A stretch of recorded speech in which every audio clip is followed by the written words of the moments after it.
we live in Colorado, and every year I have this friend. Half of the year he lives in Mexico, and he comes every summer. I'm going to show you my friend and how I am feeding him.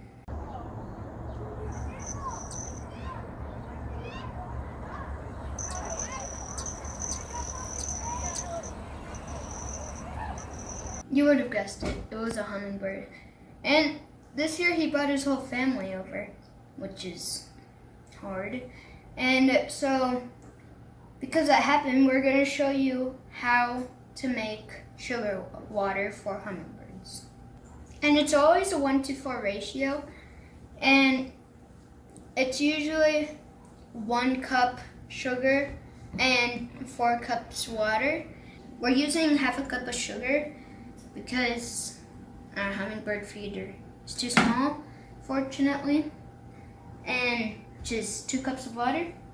And we're gonna dissolve the sugar, so we have boiling water, and we're gonna fill it up to 1 cup, and then pour the sugar in.